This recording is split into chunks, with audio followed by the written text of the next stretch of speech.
வணக்கம்.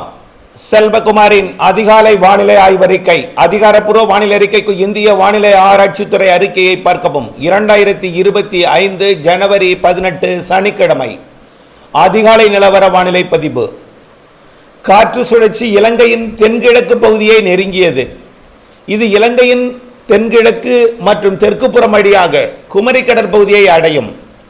இதன் காரணமாக படிப்படியாக மேகமூட்டம் உருவாகும். எதிர்பார்த்ததை விட முன்கூட்டியே மழை பொழிவு தொடங்குவதற்கு வாய்ப்பு இருக்கிறது. இந்த அறிக்கையை விரிவாக கேட்டு பயன்பெற வேண்டும். அறுவடை விவசாயிகள் கண்டிப்பாக இடைவெளி அறிந்து அறுவடை செய்ய வேண்டும். 10 நாட்களுக்கு ஒரு முறை மழை இருக்கிறது. சில நேரங்களிலே ஒரு வாரத்திற்கு ஒரு முறை 2-3 நாட்களுக்கு மழை பொழிவை கொடுக்கும். இடைவெளி விட்டு மழை பொழிவு இடையூறும் கொடுக்கும். இடைவெளியும் அறிய வேண்டும், இடையூறும் அறிய வேண்டும். இடையூறு அறிந்து இடைவெளி அறிந்து அறுவடை செய்தல் காலத்தின் கட்டாயத்தில் இருக்கிறோம். கண்டிப்பாக அறுவடை விவசாயிகளுக்கான ஆய்வறிக்கை அப்டேட்ஸ் பார்த்திருக்கவும். தற்பொழுது நெருங்கி கொண்டிருக்கூடிய காற்று சுழற்சி முதலில் கோடியக்கரை முனைக்கும் ராமேஸ்வரம் பகுதிக்கும் தமிழ்நாட்டிலே முதல்ல மழைப்பிடிப்பை தொடக்கும். அதற்கு முன் இலங்கைக்கு மழைப்பிடிப்பை தொடக்கிவிட்டது. லேசாக மழைப்பிடிவு திரிகோணமலை உள்ளிட்ட கிழக்கு பகுதிகளில் மழைப்பிடிவு தொடங்கி இருக்கும். படிப்படியாக மழைப்பிடிவு இலங்கையிலும் தொடங்கி தற்பொழுது பார்த்தீங்கன்னா டெல்டா மாவட்டங்களுக்கு கிடைக்க 180வது கிலோமீட்டர் தொலைவில் மழை தொடங்கி இருக்கு. படிப்படியாக அது மழை, அதாவது இருகாற்று இணைவு, மழை உற்பத்தி, அதாவது வெப்பமான பகுதிகளில் முதல்ல மழை தொடக்குதல், இவையெல்லாம் இன்றைக்கு மதியத்திலிருந்தே தொடங்கும் என்று எதிர்பார்க்கப்படுகிறது. ஒரு 2:30 மணிக்கு 3 மணிக்கே மழை பொழிவு டெல்டா மாவட்டங்களில் தொடங்குவதற்கு சாதகம் இருக்கிறது. சரியாக ஒரு 12 மணி அளவிலேயே கோடியக்கரையில் மழை பொழிவு தொடங்கலாம். வேதாரண்யம் தாலுகா பகுதிகளில் மாலைக்குள் மழை பொழிவு தொடங்கும். ராமேஸ்வரம் பகுதிகளிலையும் அதே போல மாலைக்குள் மழை பொழிவு தொடங்கிவிடும். படிப்படியாக இன்று முன்னிரவுக்குள்ளேயே டெல்டா மாவட்டங்கள் மட்டுமல்லாமல் தென் மாவட்டங்களுக்கும் இன்றைக்கு முன்னிரவு மழை பொழிவு தொடங்கிவிடும். நாளை அதிகாலைக்குள் அனைத்து மாவட்டங்களுக்குமே மழை பொழிவு தொடங்குவதற்கு வாய்ப்பு இருக்கிறது. ஆக பொதுவாக அதிகாலை நேரத்தில் தான் தொடங்கி மதிய மாலையில் தான் தீவிரமடையும்னா சற்று வேகமாக வருகிற காரணத்தினாலே இரு காற்று இணைவு, காற்று குவிதல், அதாவது வட இந்திய குளிரலையும் கிழக்கு காற்றலையும் தமிழ்நாட்டிலே வட உள் மாவட்டங்கள் வரைக்கும் கூட நாளை எட்டி பிடிக்கும். கர்நாடக கரையோரம் வளிமண்டல சுழற்சி ஒன்று நீடித்துக் கொண்டிருக்கிற காரணத்தினாலே கிழக்கு காற்று அரபிக்கடலில் இறங்கி மீண்டும் குமரி கடல் வழியாக கிழக்கு நோக்கி ஆஸ்திரேலியா பகுதியை நோக்கி திரும்பும் என்று எதிர்பார்க்கப்படுகிறது. இதன் காரணமாக நாளை ஞாயிற்றுக்கிழமை 19ஆம் தேதி கர்நாடகாவிற்கும், அதாவது தெற்கு கர்நாடக, தெற்கு ஆந்திர பிரதேசம், தமிழ்நாட்டின் ஒட்டுமொத்த பகுதிகளுக்கும் கேரளாவிற்கும் மழை பொழிவு நாளை சாதகம் தெரிகிறது. ஞாயிற்றுக்கிழமை 19ஆம் தேதியை மையமாக வைத்து இன்றைக்கு கடலோரம் தொடங்கும் மழை 19ஆம் தேதி பரவலாக மழை பொழிவை கொடுத்தாலும் ஒதுக்கி ஆங்காங்கே கொடுக்கும். வெப்பமான இடத்துல மழை பொழிவு கொடுக்கும். பெரும்பாலும் கல்வராயன் மலைப்பகுதி, ஏலகிரி மலைப்பகுதி, மலைப்பகுதிகளில் முதல்ல மழை பொழிவை தொடக்கும். காரணம் என்னன்னா கிழக்கு காற்றை தடுத்து மரங்கள் மழை பொழிவை உண்டு பண்ணும் என்று எதிர்பார்க்கப்படுகிறது. ஏலகிரி மலை மற்றும் ஏற்காடு, இப்படியே கர்நாடக எல்லையோர மலை, நீலகிரி மாவட்ட மலை மற்றும் ஈரோடு மாவட்ட கர்நாடக எல்லையோர பகுதிகள், வால்பாறை, கொடைக்கானல் போன்ற பகுதிகளுக்கு மழை பொழிவு நன்றாக தெரிகிறது.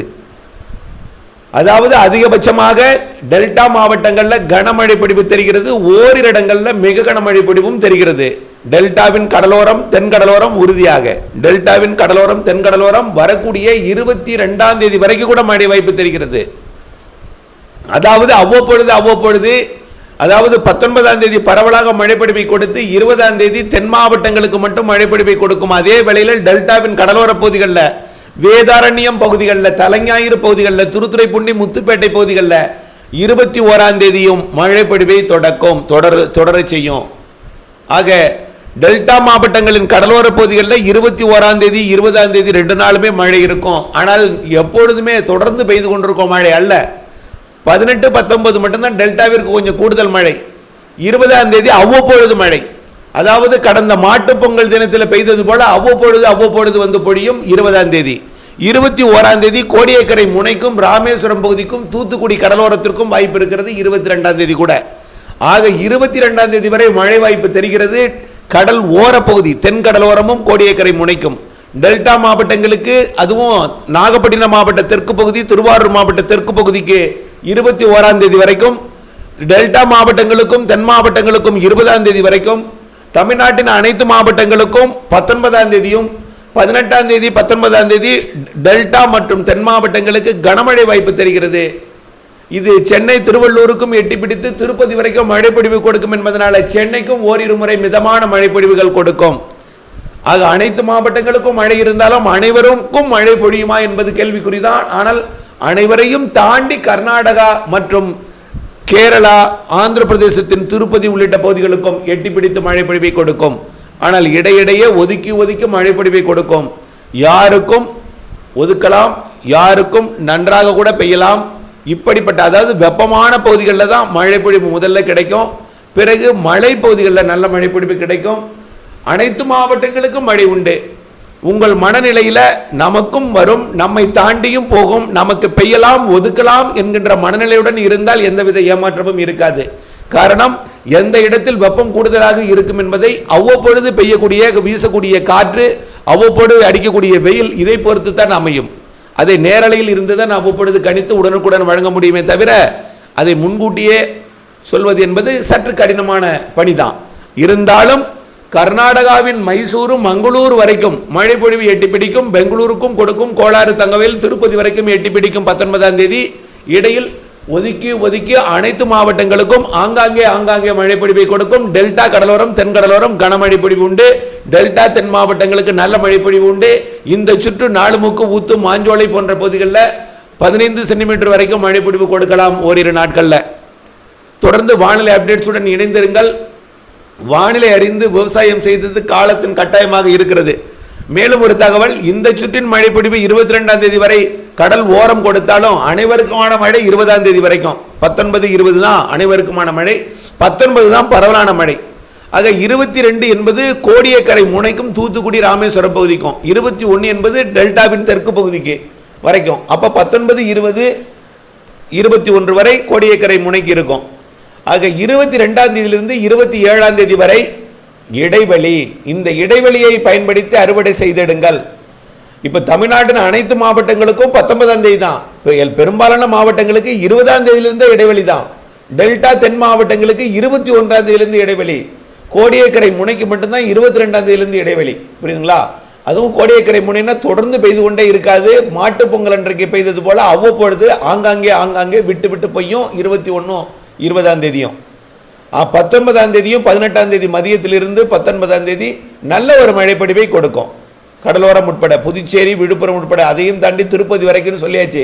அப்போ திருவள்ளூரும், சென்னை, செங்கல்பட்டு, காஞ்சிபுரம் மற்றும் திருப்பத்தூர், வேலூர், ராணிப்பேட்டை, திருவண்ணாமலை, கள்ளக்குறிச்சி, விழுப்புரம் உள்ளிட்ட பகுதிகளுக்கும், அரியலூர், பெரம்பலூர் உள்ளிட்ட பகுதிகளுக்கும் கிடைக்கும். கேரளா வரைக்கும் சொல்லியாச்சுன்னா அப்போ மேற்கு மாவட்டங்களும் உண்டு என்பதை புரிந்து கொள்ள வேண்டும். 19ஆம் தேதி தான் அனைவருக்குமான மழை. ஆக அடுத்த மழைப்பொழிவு 28, 29, 30ஆம் தேதிகளில் அடுத்த காற்று சுழற்சி, இதே போல் ஒரு காற்று சுழற்சி இலங்கையோட தென்கிழக்கு பகுதிக்கு வந்து தெற்கு புறமாக குமரி கடற்பகுதியை நோக்கி நகர இருக்கிறது. 28, 29, 30ஆம் தேதி, 31ஆம் தேதி மழைப்பொழிவு இருக்கலாம். ஆனால் அந்த 31ஆம் தேதி தூறல் சாரலுடன் இருக்கும். பெரிய மழைப்பொழிவு 31ஆம் தேதி இல்லை. ஆனால் 28, 29, 30 மழை வாய்ப்பு தெரிகிறது. இதே போல் ஒரு மழை வாய்ப்பு எப்படி 18, 19, 20 வருகிறதோ அதே போல் 28, 29, 30 தேதிகளில் தெரிகிறது. ஆனால் பெரிய அளவிலே பாதிக்கும் மழைப்பொழிவு ஏதுமில்லை. ஆனால் இடையூறு கொடுக்கும், அறுவடைக்கு இடையூறு கொடுக்கும் மழை, உலர்த்துதலுக்கு இடையூறு கொடுக்கும் மழையாக இருக்கும்.